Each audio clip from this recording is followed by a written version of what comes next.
Yo, ito na yung part 2 sa Emblem Update Analysis kung saan yung Tier 2 slot naman yung pag-uusapan natin. Unahin na natin yung isa sa mga talents na dapat nyong i-take advantage, lalo na kung mage main ka. Ito yung Eternal Bloodlust. Napapaisip ka ba, bakit? Diba Festival of Blood lang din naman yan? Tama ka naman, same lang din yung concept niya sa Festival of Blood. Pero dahil tier 2 stat lang siya kaya mas mababa lang yung bigay nitong initial spell vamp. 2.5% lang kasi yung bigay nito tapos nadadagdagan na lang ng 1.5% kada kill hanggang makuha mo yung max na 10% spell vamp. Alam ko iniisip mo, bakit ko gagamitin yan pag mage ako? Diba pang physical damage lang naman yung spell vamp? Well, isa to sa mga pinakamalaking misconception sa ML. Dahil Bloodlust Axe at Festival of Blood yung main access natin sa spell vamp na parehas na nagbibigay ng physical attack na stats kaya maraming nag-iisip na pang physical type lang na skill yung spell vamp. Pero tignan nyo dito, ginamitan ko ng Eternal Bloodlust si Aurora kaya naging 2% yung initial spell vamp niya. Well, 2.5 talaga dapat yan kaso hindi kasi pinapakita dito yung decimal. At pag nakapatay siya, magiging 4% yan. Tapos, pataas na ng pataas hanggang makaabot dun sa maximum value na 10%. At alam ko na iniisip mo, hindi naman gumagana kasi wala namang green na number. Actually, gumagana siya kaso sobrang baba lang talaga ng value kaya walang number representation. Imagine 2.5% lang naman kasi yan sa umpisa. Pero pag umabot na ng 8.5% yung spell vamp mo, dun nyo na makikita yung hinahanap nyong number representation, parang ganito.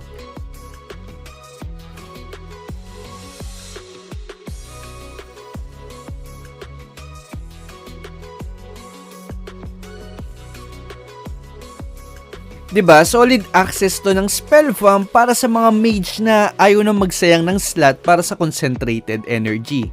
Next natin yung Weapon Master na same lang din siya sa dating Weapon Master. Pero dahil tier 2 slot lang din siya, kaya mas pinababa yung additional stats na bigay nito. Kasi ngayon, 7% na lang yung makukuha mong increase galing sa equipment, talents at skills. Pero ang kagandahan dito, mas versatile na siya ngayon. Kasi hindi na lang siya pang burst type na marksman tulad ni Bea. Solid na din siya sa mga burst mage ngayon dahil applicable na din siya sa mga magic power na makukuha mo.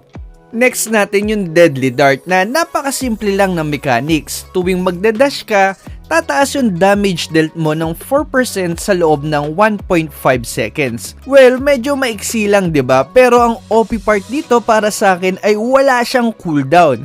Kaya gamit na gamit siya ng mga multiple dash na hero tulad nila Harit, Ling at saka ni Lance. At oo, damage dealt yung ginamit na term. Ibig sabihin, pwede mo tong gamitin mapa-physical damage ka man o magic damage. Alam ko na iniisip mo, bakit ko gagamitin niya kung pwede naman ako mag-weapon master na 7% yung dagdag? Eh yan 4% lang.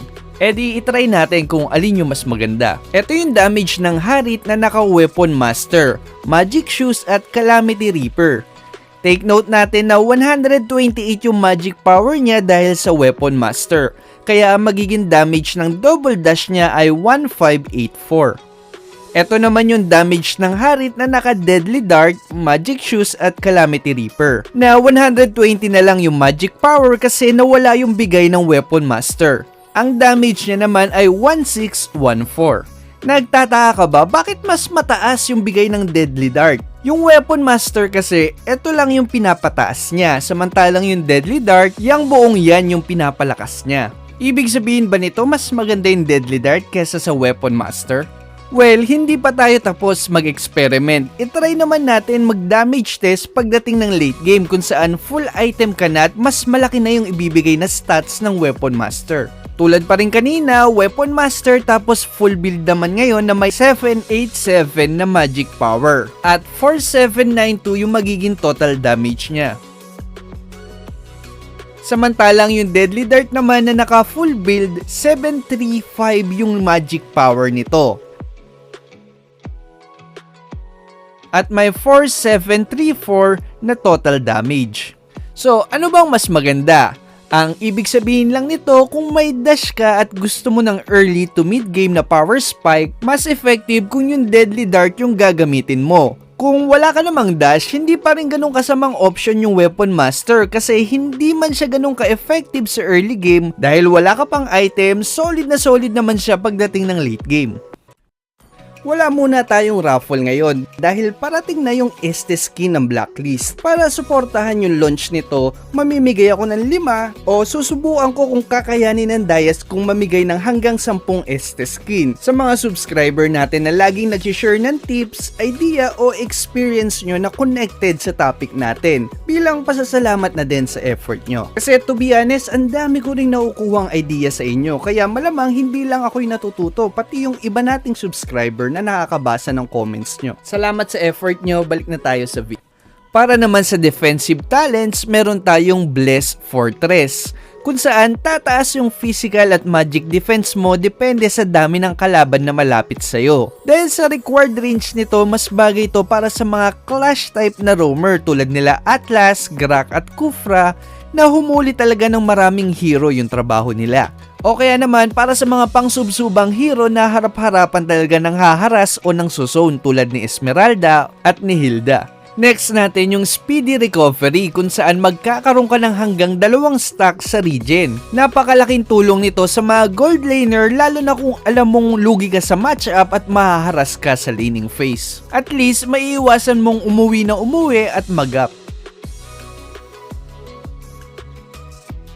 Next, yung Bargain Hunter na medyo hindi ko masasuggest sa inyong gamitin. Parang mystery shop kasi siya pero 5% lang yung discount nito. To be honest, sobrang liit ng matitipid mo compare sa benefits na makukuha mo sa ibang talents. At lastly, para sa tier 2 slot, yung galing sa Veteran Hunter na Season Hunter na lang ngayon kasi 15% na lang yung additional damage nito sa Turtle at Lord na para sa akin, decent lang siya para sa tier 2 slot. Ang ayaw ko lang dito ay pinababa din yung additional damage nito sa Jungle Monster. 7.5% na lang siya galing sa 21% dati sa Jungle Emblem. Ang liit, 'di ba? Kaya nag-aalangan talaga ako, magmamatter pa ba tong 7.5% na to lalong-lalo na sa pro scene? Kayo, anong sa tingin nyo? Yun na lang muna sa ngayon, kita tayo sa last part ng Emblem series na to kung saan pag-uusapan natin yung pinakabigating changes sa Emblem system. Salamat sa panonood.